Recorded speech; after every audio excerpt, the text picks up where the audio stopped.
నీళ్లు కాదు, పోలవరం నీళ్లు కాదు, బనకచెర్ల నీళ్లు కాదు, ఒకటి మైక్రోసాఫ్ట్ అనేది సంస్థ రాయలసీమలో పెట్టుబడులు పెడితే రాయలసీమ రతనాల సీమ అవుతుంది, ప్రతి బిడ్డ కన్నీళ్లు తుడిచినట్టు అవుతుంది.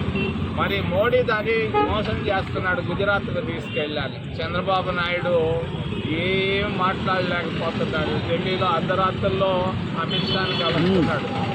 మరి నిధులు అంటున్నాడు, నిధులు కాదయ్యా, ఈ మైక్రోసాఫ్ట్ని తీసుకొచ్చి ఖచ్చితంగా గుజరాత్కు పోకుండా రాయలసీమలోనే పెట్టి ప్రతి నిరుద్యోగి కన్నీళ్లు తొడవమని నేను రాష్ట్ర ప్రభుత్వాన్ని అడుగుతున్నాను.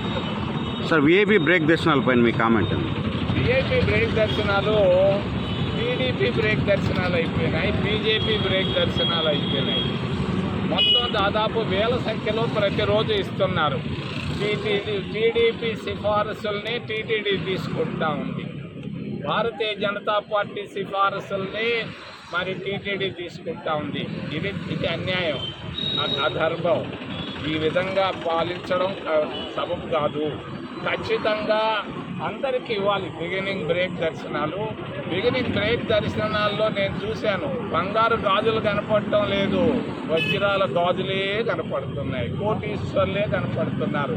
స్థానికులు ఒక్కరు ఉండటం లేదు బిగినింగ్ బ్రేక్ దర్శనంలో, విఐపి బ్రేక్ దర్శనాల్లో. టీటీడీ వైఖరిని మేము ఖండిస్తున్నాం కాంగ్రెస్ పార్టీ తరఫున. దేవాలయం అనేది అందరిది, ఒక్కరిది మాత్రం కాదు. ఇది మీరు ఒక్కరికే సొంతం చేస్తున్నారు.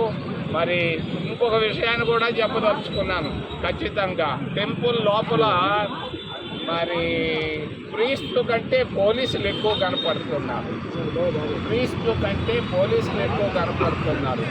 పోలీసు రాజ్యంగా తయారు చేస్తున్నారు. పోలీసులు బయట ఉండండి కానీ లోపల టెంపుల్ లోపల అంతమంది ఉండడం తప్పని తెలియజేస్తూ ఏదైనా ప్రశ్న ఉంటే అడగబడి మిమ్మల్ని చేతులెత్తి ప్రార్థిస్తున్నాను.